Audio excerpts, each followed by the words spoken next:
inventor who apparently made major breakthroughs in the field of anti-gravity was American T. Townsend Brown. A retired Navy officer, Brown developed technologies in electricity and gravity as early as 1945. In 1953, he demonstrated flying discs for Air Force and industry representatives in Cleveland, Ohio. Despite a completely successful demonstration, the government expressed no interest in Brown's work. Nevertheless, the test results were classified, and Brown's life, until his death in the 1960s, was made miserable by anonymous harassers. Attempts to follow up on his work continue today.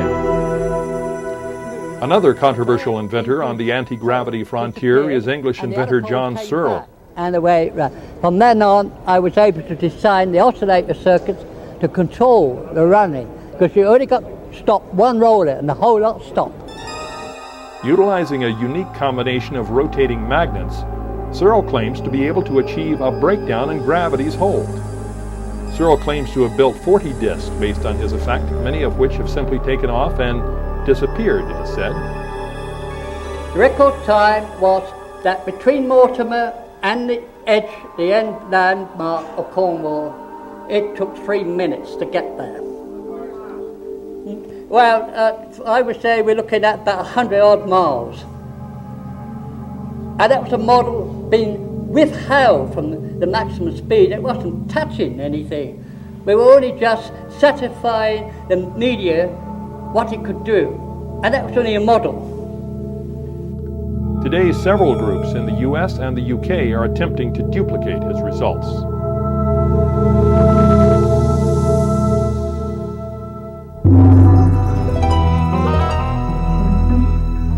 It is said the ancient pyramid builders of Egypt possessed a science of immortality, which they wrapped in mystery and enshrined in their monuments for future generations to rediscover, if they could. The quest for immortality has been with us ever since.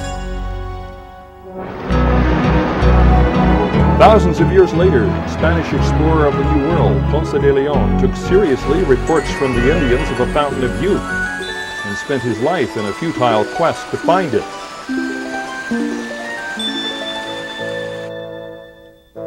During the Middle Ages, isolated scholars and hermits challenged the prevailing dogmas of their time and searched for nature's secrets. Alchemists, they were called, and it was whispered that some had discovered the secrets of eternal youth, and knew, moreover, how to change lead into gold. Today, the suggestion that such things are possible provokes snickers, but the very real accomplishment of the alchemists were no joke. Many modern scientific achievements, especially chemistry, are rooted in their discoveries. In the 14th century, Roger Bacon invented the telescope and gunpowder, and Albertus Magnus defined flame as ignited smoke. Later, Paracelsus was the first European to mention zinc and used the word alcohol to refer to the spirit of wine. The foundations of modern homeopathic medicine are his legacy, and while today's mainstream medicine, also known as allopathic medicine, focusing on the treatment of the symptoms of disease, dominates, the following is mushrooming for homeopathy and other forms of alternative healing which concentrate on the promotion of wellness.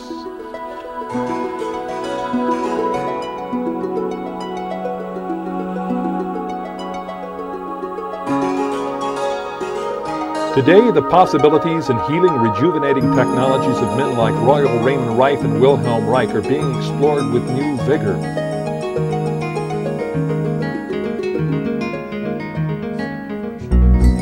Physical therapist, scientist, and inventor Sky David has developed a technology of light and information which moves beyond Reich's work and is reported to produce health and wholeness at the cellular level. Picture the constituents of the cell as like a school of fish. The ATP is the concert master that coordinates them.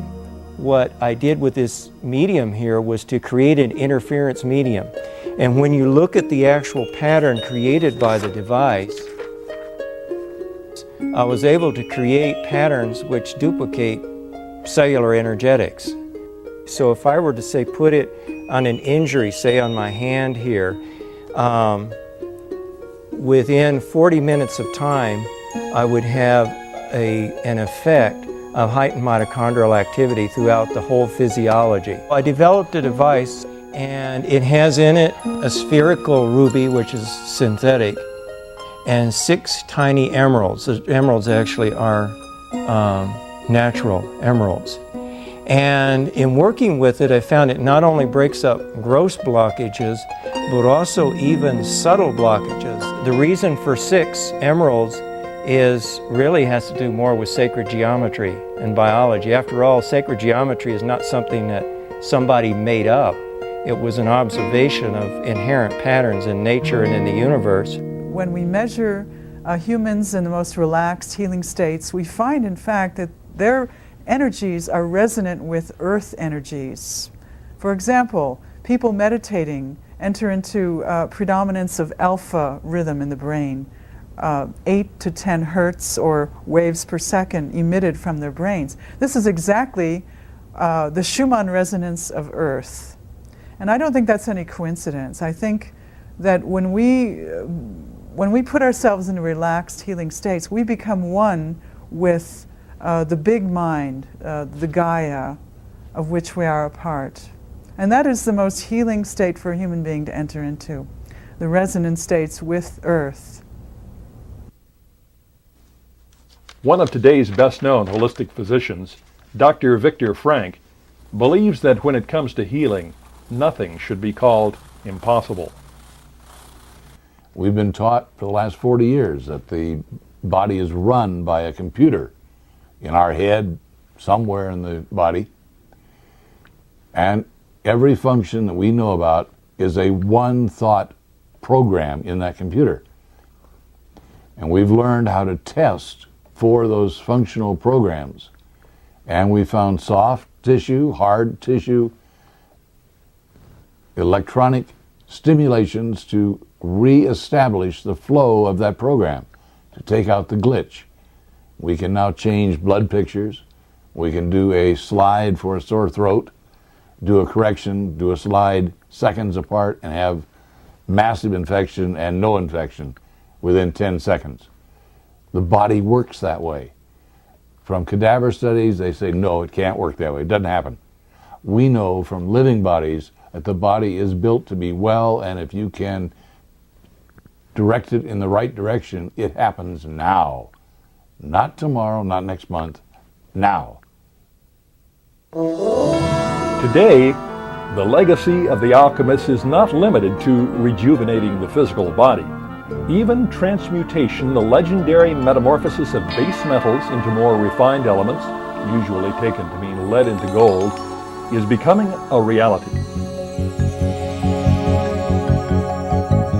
Mainstream science would agree, but point to such accomplishments of high-priced, high-energy physics as the cyclotron or even so-called hot fusion. But even independent, low-budget inventors are achieving comparable ends. Canada's John Hutchison, for example, has produced startling but fundamental changes in metals placed in complex electromagnetic fields in his laboratory. Probably nobody has come closer to the ancient ideal of transmutation, though, than Walter Russell. Today, inventor Toby Groats believes he has, in experiments in his private Colorado laboratory, come close to uncovering many of Russell's secrets.